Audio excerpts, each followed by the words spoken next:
All right, good morning and happy Friday. I tried to get Maisie so you could meet dog number 3, but she's not like small enough to sit on my lap and she's not big enough to really show on the camera. So instead, you have another visit from Frankie. Ever say hi to everybody, Frankie. Frankie says hi. Frankie says hi. All right. Bye, Frankie. All right.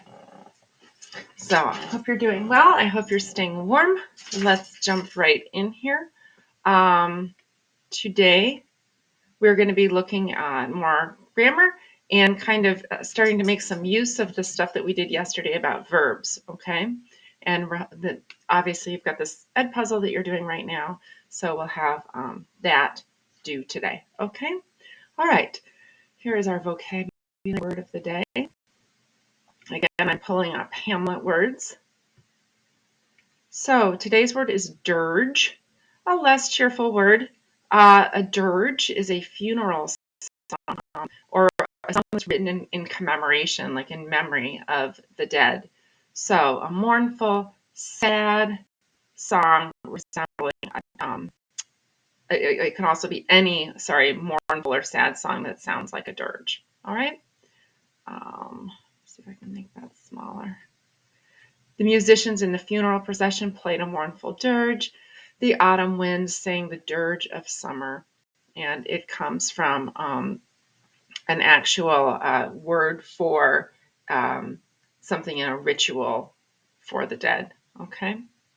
All right. So we're going to do our stick figure.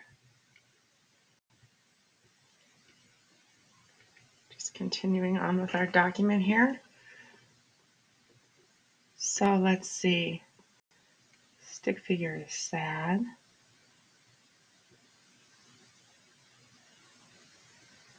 Right. And listening to a sad dirge. It's good. There's a headstone. Maybe it says Resurgam.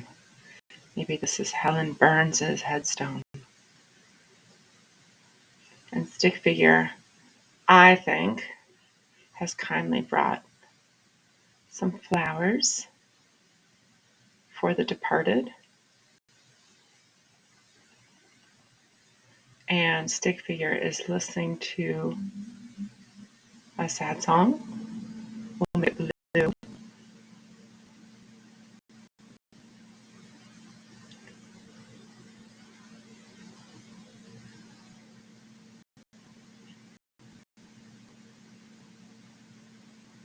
There we go.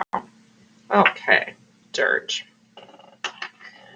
All right, we're going to jump back in with today's continuation of grammar. So, all right. So yesterday we worked on what verbs look like when they're full, complete verb. And part of the reason to be conscious of the complete verb is because there are words that can look like verbs, but unless it's a complete verb, it's not a verb. It's maybe functioning as an adjective or a noun. Okay. So looks like a verb, not a verb.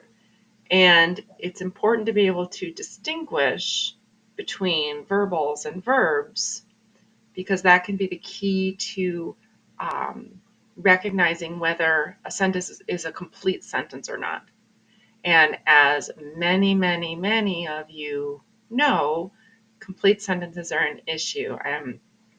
I can't, there's countless times I've marked on our class writing, on people's essays or journal entries, fragments or run-on or incomplete sentence. And I've said, we'll work on this. This is it, okay? We're going to start tackling this major issue in student writing, not just student writing, in lots of people's writing, okay? So bear with me here. So looking here to start with, and I apologize, I've got a little bit of screen fatigue right now, but I'll do my best to stay focused. My eyes are kind of crossing. A phrase is a group of words that does not have a verb, okay? A phrase can function as a noun, adjective, or adverb. Some words look like verbs, but are not functioning as a verb. The umbrella term for these words is verbal. So we've got our cute, mischievous squirrels, cute and mischievous. Oh, I forgot I have to do the slideshow from current slide. So cute and mischievous are adjectives, right? And squirrel's a noun. My older brother's motorcycle, again, motorcycle is our noun.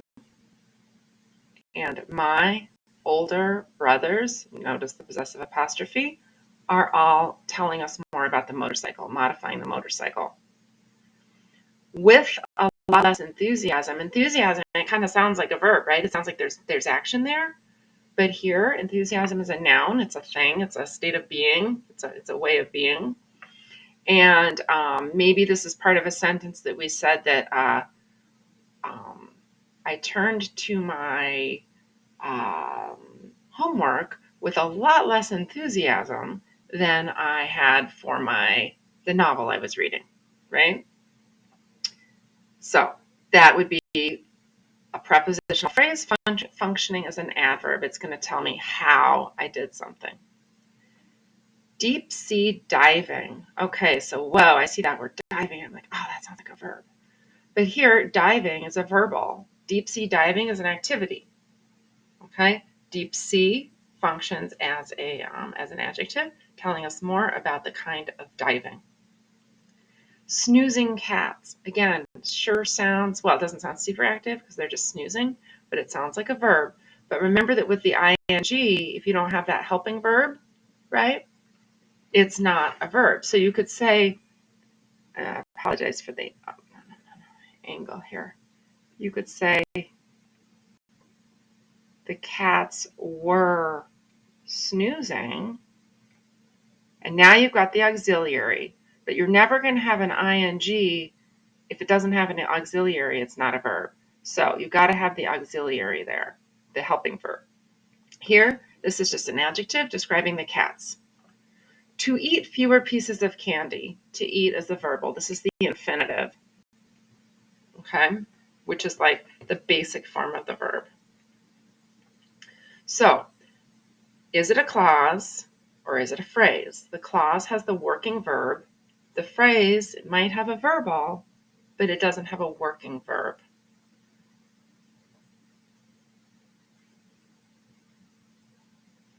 Okay, now, if you chose that the first one is a phrase, that's correct. Running, skipping, and singing a sweet song, because even though you've got the ing, there's no auxiliary. Who was doing this? In the second one, you've got a subject and you've got your auxiliary. In this case, it's like a compound. Basically, you're saying they were running, we're skipping, and we're singing a sweet song. But we have a little bit of mercy on ourselves, and we don't have to repeat the were over and over and over again. So here, these are actual verbs being used. Here, these are verbals. The first one is probably describing somebody. Okay? So is it a clause or is it a phrase? Answer the question however it's posed in the Edpuzzle, okay?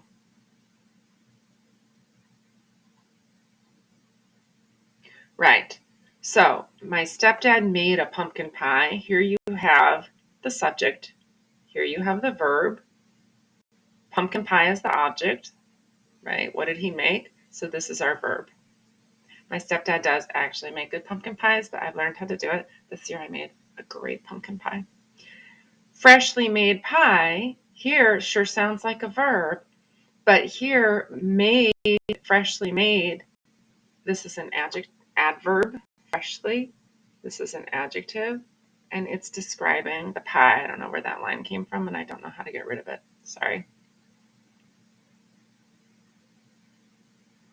Okay.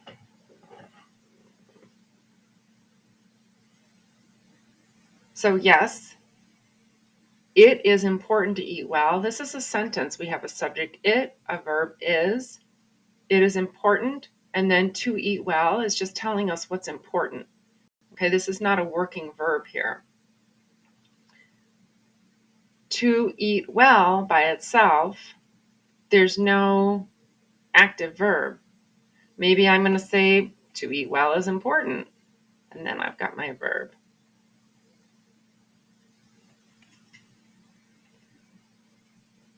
The to do something is not going to be a verb.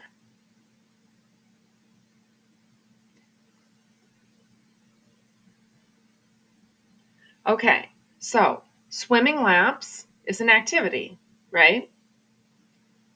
He was swimming laps, so you might say swimming laps is good exercise. Now I've got a verb here. But here, this is an activity. This is a thing that we do.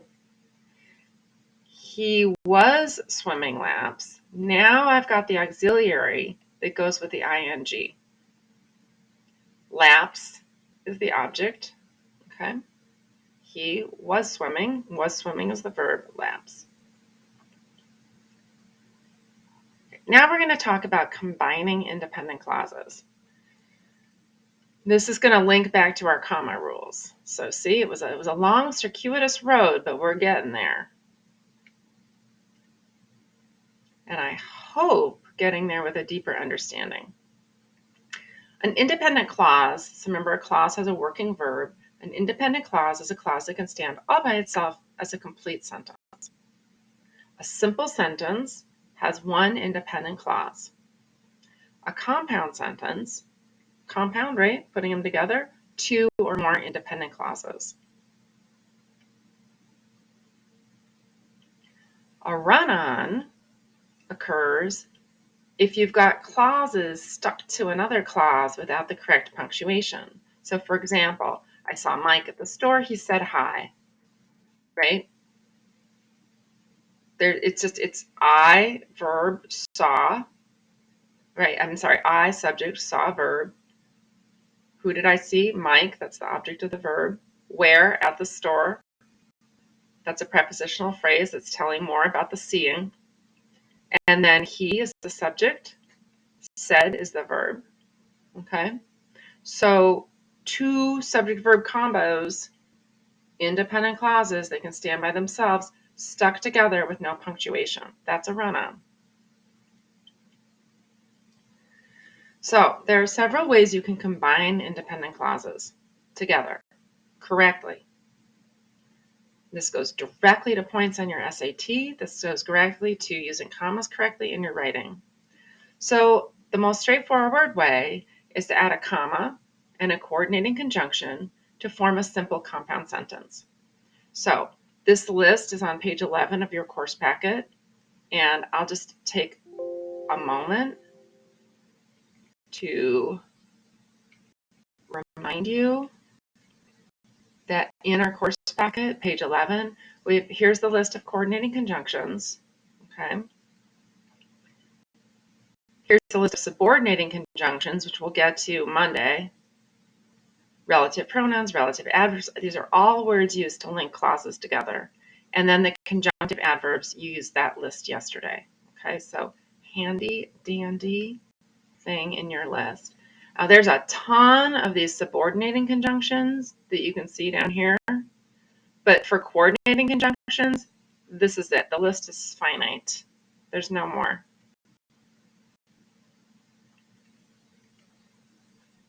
All right, so fanboys is a really commonly used acronym to remember for, and, nor, but, or, yet, so. And again, those 7, that's it. Those are the coordinating conjunctions. There are no like surprise extra ones.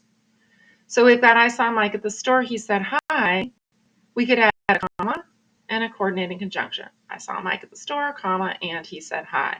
You got to put that comma in there. The comma is very important. That's points on the SAT. Okay. If you use a comma between independent clauses, then you've got to use that conjunction. Okay? So here's the problem. You take your 2 independent clauses, you stick just a comma in between, and you create a comma splice. Or what my freshman English teacher would call a comma splice, because she had that great nasal dialect. It's cold out today. It's going to snow. It's cold out today, comma, and it's going to snow. Right. Comma splices are something that I have seen a lot of in our writing this year. And this is going to be something to really try to zero in on and eliminate. And comma splices are kind of an interesting thing because they only became an error technically in the early 1900s. And as you might ask, well, aren't grammar rules always changing? Yes, to a degree they are. Okay, so if you look at some of the most famous sentences in English literature are comma splices. The Tale of Two Cities by Charles Dickens begins with, "It was the best of times, it was the worst of times." Such a great sentence, comma splice, right? Dickens shouldn't get points off for that. I agree. But as grammatical rules were codified and made into rules as such, and this happened a lot with manuals of style, which were written by, like Columbia University has a very famous one. Newspapers, right, have used manuals of style. And these things were formalized in the early 1900s and became considered hard and fast rules.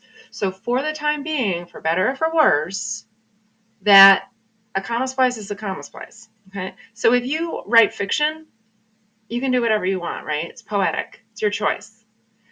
Writing, formal writing, academic writing, you got to learn to follow these rules. So let's see what's next. So choose a version of this sentence that's grammatically correct. That underline was an accident. I don't know how to get rid of it.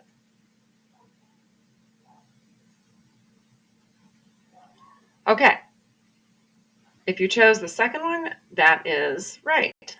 Squirrel is our subject. Compound verb, Doug and Doug. We've got our comma. We've got our fanboy coordinating conjunction. He, darn it. And then technically your verb here is did find, because not is just a point that shows a negative.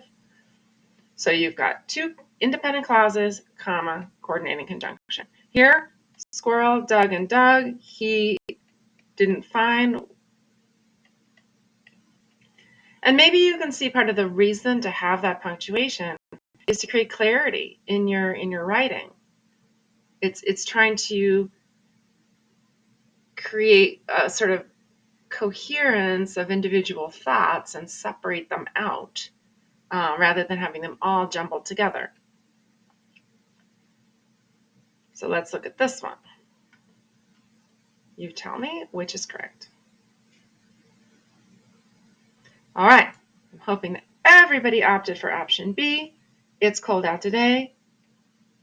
And then we've got our comma and our coordinating conjunction, so you should wear a hat. Now we get to the semicolon. So using semicolons correctly is kind of a way to flex in your writing.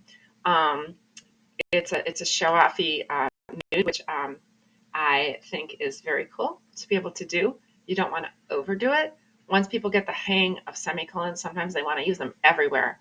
I recommend only, 1 to 2 per paragraph, depending on the length of the paragraph. Don't overdo it. So you can put a semicolon in between two complete sentences. I saw Mike at the store. He said hi. That is something that can considered strong enough to hold two sentences together, unlike that weak little comma.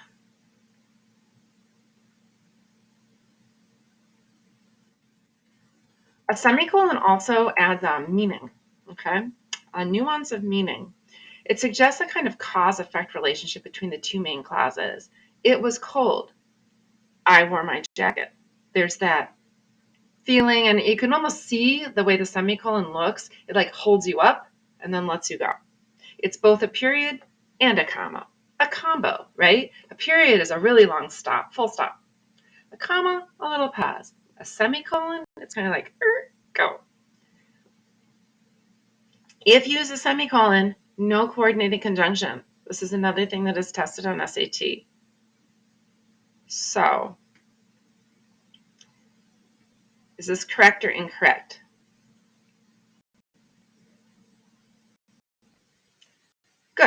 We've got two sentences. Darn it.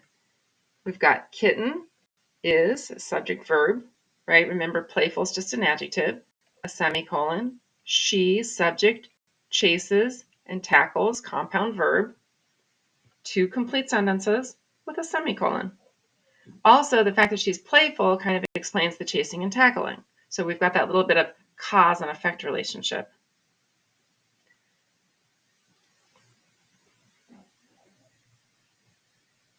All right, chemistry and history are challenging.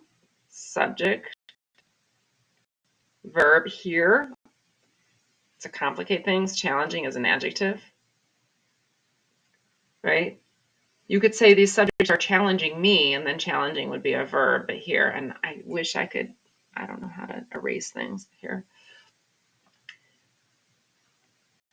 Semicolon, uh-oh, and I'll have to study hard for this. Nope, you cannot have that fanboys with a semicolon. Doesn't work. One or the other. How about this? All right. Comma splice, right? Snow, subject is falling, verb. Sky, subject is verb. Only a comma between? Not enough. Not enough of a stop. That's a comma splice. How about this? All right, excellent. Comma and, so same exact two independent clauses with comma and a coordinating conjunction. That's perfect. How about this? All right, so we've got our icy patches, right? I'm sorry, we've got there are, my bad. There are icy patches on the sidewalk.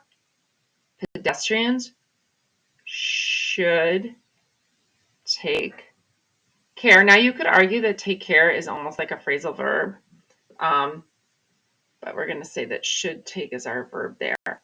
Anyway, we've got two independent clauses. Semicolon's okay, but you can't have semicolon and so. You can't have both. This is wrong. Right. This looks better, doesn't it? Just a semicolon. Okay. That is the conclusion of that. I'm going to keep, even though those annotations were pretty messy. All right, looking at our calendar here. So you're going to finish up this Edpuzzle. Monday, we'll work on dependent clauses. Tuesday, I should be back in the building, and we are going to be jumping into Hamlet. But we'll be revisiting, certainly, this grammar work, especially using journals as material to practice comma rules. Okay? So I hope you have a wonderful weekend. Take care. Thanks for your attention. And yeah, I'm looking forward to seeing you all again. Bye.